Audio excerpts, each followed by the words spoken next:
10 classes है ISO 45001 की हमारे पास, जिसमें पहली 4 क्लासेस जनरल हैं।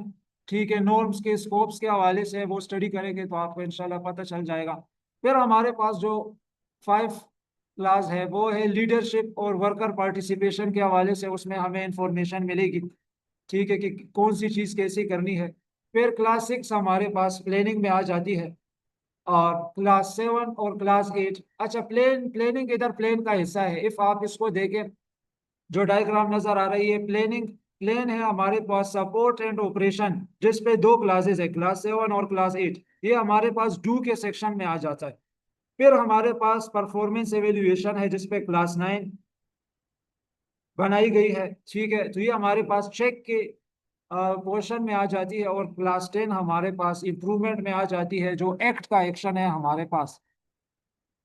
प्लेन को थोड़ा और डिस्कस करें तो इसमें हमने समझना होता है ऑर्गेनाइजेशन में हेल्थ एंड सेफ्टी से पैदा होने वाले कौन कौन से खतरात हैं, कितने खतरात हैं। और इसी के साथ साथ हम अपने हेल्थ एंड सेफ्टी के लिए ऑब्जेक्टिव्स, एम्स का तयन करते हैं।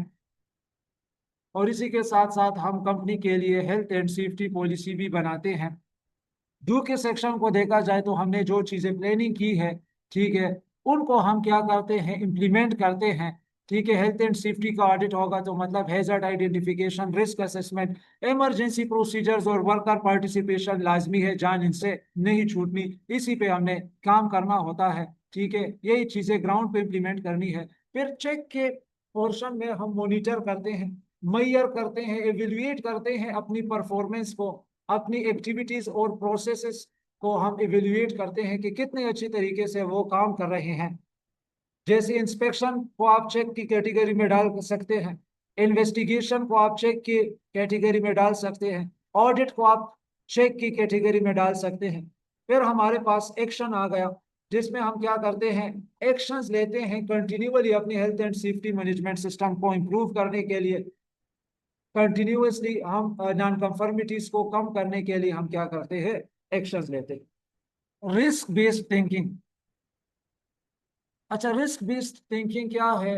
कोई भी कंपनी जो ऑपरेट हो रही है organize occupational health and safety management system के तहत, तो उधर मेक श्योर करना है कि भाई इफेक्टिव मेजर्स लिए जा रहे हैं, और परफॉर्मेंस जो हेल्थ एंड सेफ्टी की है उसको कंटिन्यूअसली इवेल्युएट किया जा रहा है, चेक किया जा रहा है, किस चीज के लिए, कंटिन्यूअल इंप्रूवमेंट के लिए। इन शॉर्ट इसकी बात की जाए तो कि जब रिस्क बेस्ड थिंकिंग किसे कहते हैं, रिस्क बेस्ड थिंकिंग इसको कहते हैं कि जो ऑर्गेनाइजेशन है जिसमें health and safety management system implement किया गया है, वो मुसलसल इफेक्टिव तरीके से मैनेज कर रही है चीज़ों को और अपनी परफॉर्मेंस को इवेल्युएट कर रही है, किस लिए, ताकि वो कंटिन्यूअली इंप्रूव कर सके। इसको हम रिस्क बेस्ड थिंकिंग कहते हैं। अच्छा, रिस्क बेस्ड थिंकिंग, इसमें हम क्या करते हैं, इस सेक्शन में मुख्तलिफ टर्मिनोलॉजीज और मेथडोलॉजीज का इस्तेमाल करते हैं हम ऑडिट के दौरान, कि ये देखने के लिए कि भाई ऑर्गेनाइजेशन का health and safety management system कितने इफेक्टिव है, कौन कौन से लेवल पर वो कितने इफेक्टिव तरीके से काम कर रहा है, और health and safety management system के जो स्टैंडर्ड्स की रिक्वायरमेंट है उनमें कितनी रिक्वायरमेंट्स को फुलफिल कर रहा है, और कितनी रिक्वायरमेंट्स एज अ नॉन कंफर्मिटीज हमने उनको देनी है। ठीक है, तो ऑडिट में हम ये देखते हैं। अच्छा, risk based thinking RBT in short form, ये एक सेंट्रल टेनेट है। बिल्कुल आप इसको कोर कह सकते हो, दिल कह सकते हो आप इसको ISO 45001 मैनेजमेंट सिस्टम का। Risk based thinking requires the management team to continuously access, क्या चाहती है रिस्क बेस्ड थिंकिंग, ये रिक्वायर करती है कि जो मैनेजमेंट टीम है वो कंटिन्यूअसली एक्सेस करे उन इशू को जो इफेक्ट करते हैं ऑर्गेनाइजेशन की हेल्थ एंड सेफ्टी को, और इंश्योर करे कि भाई प्रॉपर टारगेट्स और रिसोर्सेज और कंट्रोल्स आपके पास सिस्टम में मौजूद हो। और इसी के साथ साथ ये एम्पावर करती है ऑर्गेनाइजेशन को कि वो डायनेमिक चेंजेस ले सके उनके ऑब्जेक्टिव्स और फोकसेस के हवाले से, और मेक श्योर कर सके कि बिल्कुल सफिशिएंट रिसोर्सेज मौजूद हैं। ठीक है, इस पर इसका ज्यादातर फोकस इस पे है कि भाई इफ आपने लिखा है हेल्थ एंड सेफ्टी पॉलिसी बहुत बड़ी बनाई है, ठीक है, उसमें सारी चीजें है, ग्राउंड पे कुछ नहीं है। ठीक है, क्यों? रिसोर्सेज नहीं आपने प्रोवाइड की। तो रिस्क बेस्ड थिंकिंग फोकस करता है रिसोर्सेज पे, कि भाई जो आप चीजें हैं, जो सोची समझी चीजें हैं, या जो किताबी चीजें हैं, या जो कागजी शिकल में चीजें हैं, उसको इम्प्लीमेंट करने के लिए आपने के पास सफिशिएंट कंट्रोल मेजर्स भी मौजूद होने चाहिए। अच्छा, एक हमारे पास वॉक थ्रू ऑडिट्स होते हैं जिसमें सीनियर लीडरशिप, जो ऑपरेशनल लीडरशिप है, ठीक है, जिसको हम मिडल मैनेजमेंट भी कहते हैं, ऑपरेशनल मैनेजमेंट भी कहते हैं, जो ऑर्गेनाइजेशन पे मुख्तलिफ जगह की इंस्पेक्शन करती है, ठीक है, या वॉक थ्रू ऑडिट भी आप उसको कहते हैं। अच्छा, वर्क थ्रू ऑडिट भी क्या है, बहुत ज़्यादा लाजिम है। ठीक है, इससे आपको अपने एम्प्लॉइज को इंगेज करने के लिए अपॉर्चुनिटी मिलती है। जब आप उनको इंगेज करते हो, उनके साथ कम्युनिकेट करते हो, ठीक है, एक तो उनसे वो झिझक ख़त्म हो जाती है, और आपके ऑर्गेनाइजेशन में positive health and safety culture promote होने को मिलता है आपको। अच्छा, ऑडिट प्लानिंग की बात हो रही है। ऑडिट प्लानिंग को आपने बहुत ज़्यादा कॉम्प्लिकेटेड प्रोसेस नहीं करना। आप जिस तरह हमने रिस्क बेस्ड थिंकिंग पढ़ी, ठीक है, रिस्क बेस्ड थिंकिंग से मतलब एक जो ज़हनियत है कि भाई आपने सारी चीज़ें जो आपके पॉलिसीज की शक्ल में, डॉक्यूमेंट्स की शक्ल में है, उनको आपने रियल में इम्प्लीमेंट करना है, इसको हम रिस्क बेस्ड थिंकिंग कहते हैं। तो इसके साथ, इस थिंकिंग के साथ आप बहुत ज़्यादा ऑडिट्स कंडक्ट कर सकते हो, और आप अपने एम्प्लॉइज को टारगेट्स कर सकते हो, आइडेंटिफाई कर सकते हो जो बहुत ज़्यादा खतरे में है।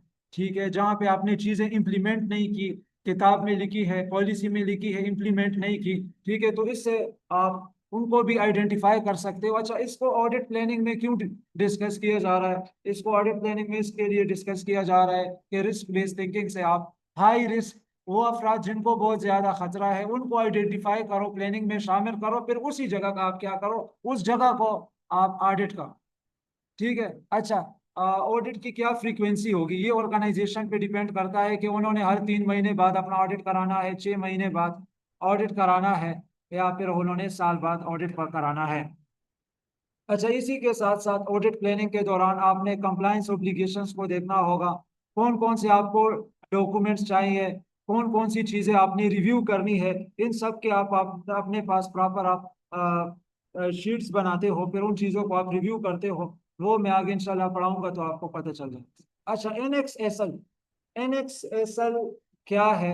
ठीक है, NXSL को हम NXL भी कहते हैं। जो हमारे पास हाई लेवल स्ट्रक्चर है ISO मैनेजमेंट सिस्टम के स्टैंडर्ड्स के हवाले से, ये आपको एक फ्रेमवर्क देता है, एक स्ट्रक्चर देता है, एक टेक्स्ट की फॉर्म में आपको इंफॉर्मेशन देता है, टेक्स्ट मतलब लिखाई की फॉर्म में, और इसी के साथ साथ आपको टर्म्स एंड कंडीशंस बताता है। ठीक है, ताकि आप अपनी ISO 45001 के जो मैनेजमेंट सिस्टम है उसको आप इम्प्लीमेंट कर सको, या इसके अलावा आप अपने ISO 14001 के मैनेजमेंट सिस्टम को, या आप अपने ISO 9001 के मैनेजमेंट सिस्टम को इम्प्लीमेंट कर सको।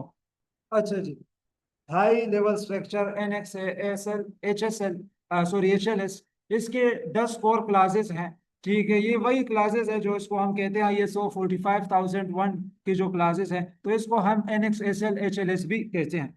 पहला हमारे पास स्कोप आ जाता है, फिर हमारे पास नॉर्मेटिव रेफरेंसेस है।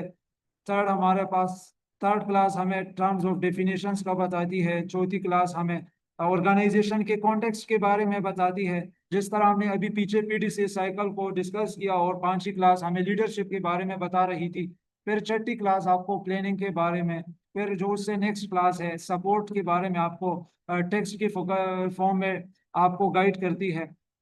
क्लास 8 जो हमारे पास है वो हमें इमरजेंसी प्रिपेयर्डनेस के हवाले से गाइड करती है। फिर क्लास 9 हमारे पास